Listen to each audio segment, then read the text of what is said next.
구독하기는 사랑입니다. 네, 안녕하십니까. 2019년 5월 3일 고품격 부동산 토크쇼 부동산 별별시대에 오신 여러분을 환영합니다. 자, 6번째 소식입니다. 저는 개인적으로 이 기사를 보면서 깜짝 놀랐어요. 내용이 그렇습니다. 서울 미분양 한 달 새 15배 껑충 뛰었습니다. 이 본문에 보면요, 더 놀라운 사실이 있습니다. 서울 미분양은 무려 1440%나 늘었다 라는 내용이 중간에 나와요. 그러니까 이거는 장난이지 말장난이지. 원래 워낙 없었던 게 아니 미분양이 한 개였다가 10개 생기면 1000배 늘어난 거고 미분양이 한 개였는데 미분양 20개 2000배 늘어난 거고 2000%된 거고 에이 이거 뭐야. 그래서 존경합니다, 기자님들. 네. 저는 이렇게 안 되겠더라고. 이게 타고 태어나야 되나 봐. 그러니까 좀 오랜 기간 고분양가라고 생각됐던 아파트가 미분양이 어느 정도 예상이 되었던 고분양 아파트가 미분양이 났고 워낙 이 분양 받으려고 난리였고 서울 안에 미분양이라고 하는 게 이런 메이저한 정비 사업의 좋은 물량들 이런 것들은 미분양이 거의 없었죠. 그렇죠. 뭐 있다라고 하더라도 뭐 소규모 단지 이름은 아파트인데 나홀로 같은 것들 뭐 이제 그런 것들이 일부 일시적으로 미분양이 있는 정도지. 워낙 없던 게 이제 갑자기 좀 한 개 두 개 단지에서 생기니까 이제 이게 갖다가 이렇게 보면 미분양이 늘어나면서 나라가 망할 것 같은 서울의 부동산이 폭락할 것 같은 예, 그런 어떤 그래서 이제 생각되는 게 그런 거예요.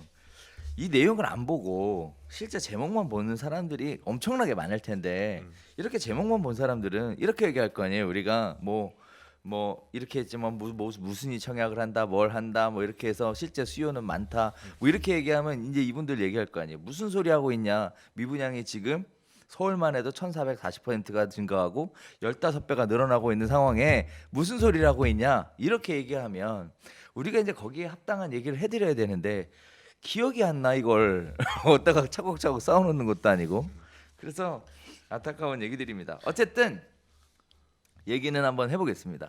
이렇게 나온 이유가 결국 아파트 단지 하나가 큰 영향을 미친 것 같은데 근데 네. 뭐 그 사실 그 자체로도 의미가 있어요. 없던 네. 게 이렇게 갑자기 미분양이 생기기 시작했다라는 것도 분명히 이제까지의 흐름에는 반하는 어떤 지금 시장의 분위기를 나타내는 거고 뭐 기사 제목을 자극적으로 써서 기사를 한번 보고 서울 얘기만 있는 게 아니라 수도권 얘기도 있고요. 같이 포함해서 보면 사실 시장 환경이 안 좋아지는 건 드러나고 있거든요. 예, 보여요. 그렇기 때문에 뭐 그냥 제목으로 자극적인 제목으로 기사를 빨려가서 읽었지만 그러나 미분양들이 서울뿐만 아니라 수도권도 증가하고 있어요. 경기도도 뭐 24.3%, 인천도 36.4%. 여기는 뭐 몇천 개씩 있는 거예요. 경기도는 늘어나서 7,300개, 인천은 2,454개, 서울은 50개에서 770개.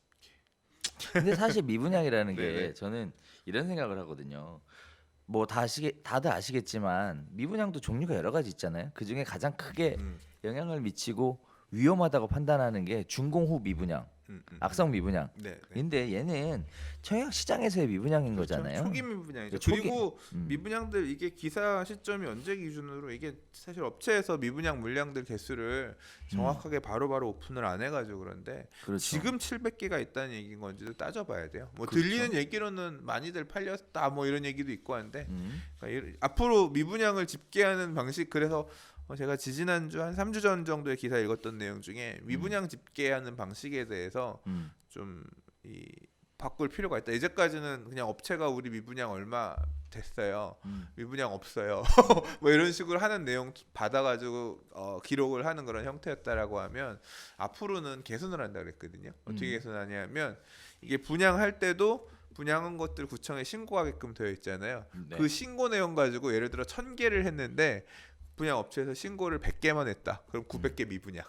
이런 식으로 그 기준 자체를 어떻게 얘기를 해야 돼? 화이트리스트, 블랙리스트? 뭐 이제 그 과거에는 우리 미분양이 10개예요. 그러면 10개만 했는데 앞으로는 100개를 분양한다라고 했는데 90개를 신고를 하지 않으면 50개만 신고했다라고 하면 50개 미분양 이런 식으로 하는 형태를 바꾼다라고 해서 이게 좀 시점에 따라서 약간 차이는 있을 것 같고요. 근데 그렇게 되는 게 맞을 것 같아요. 바꾸려고 하는 방안이 맞는 것 같아요. 맞습니다. 네, 저도 네. 그렇게 생각합니다. 네. 미분양 집계 방식이 네. 뭐 좀 애매모호하죠. 네, 그러니까 그렇죠? 그렇게 돼야 좀 더 음. 어떤 신뢰할 수 있는 통계로 작동할 수 있을 것 같아요. 그럼 이걸 조금 더 구체적으로 얘기하면 원장 관리를 네, 네. 이제 시공사가 아니라 구청에서 해야 된다. 아니, 그게 아니라 지금 아마 응. 분양하면 거래 신고를 하는 걸로 알고 있어요. 그 신고 자체. 그러면서 이제 구청에서 다 들고 있는 거죠.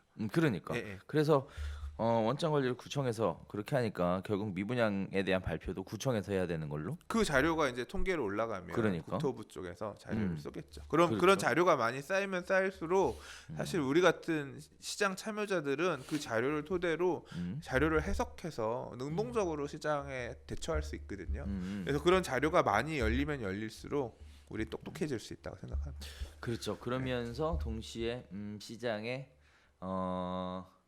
숨겨져 있는 이익을 찾아가는 건 굉장히 어려워지는. 그렇죠. 정보가 많이 열려야 돼요. 자, 그런 부분들이 있습니다. 자, 지금 얘기 나온 거는 사실 시청자분들을 위해서 잠깐만 정리를 해드리자면 이런 얘기입니다. 이 편한 세상 광진이라는 데가 730가구를 분양을 했대요. 그런데 700여 가구가 미분양됐다고 합니다. 일단 이유는 주변 시세보다 높다. 자, 다음에 계약금 20%에다가 중도금은 대출이 되지 않는다. 그래서 이런 부분들 때문에 사람들이 부담을 느껴서 청약을 하지 않았다. 그래서 미분양이 700여 가구가 발생했다. 그것이 결국은 서울시의 미분양 집계에 영향을 미쳐서 서울시 미분양을 큰 폭으로 증가시켰다. 얼마나 증가시켰냐? 결국은 50호였던 미분양이 770호가 되면서 무려 1440%가 늘었다라고 지금 이야기하고 있는 거예요. 그러니까 이렇게 보셔야 됩니다. 이 얘기가 있기 전까지는 일단 미분양이 50호밖에 안 됐었고요. 그다음에 이 얘기가 나온 이후에 미분양은 770호가 되었다. 그래서 서울시의 미분양은 심각한 수준은 아직까지는 아니다. 다만 고분양가고 이렇게 조건이 까다로워지면 앞으로도 미분양은 발생할 수 있는 상황이다. 이렇게 정리해 보시면 될 것 같습니다. 깔끔하네요. 그래요? 네. 네. 아우 감사합니다. 네. 오늘 저희가 준비한 소식은 여기서 인사드리도록 하겠습니다. 감사합니다.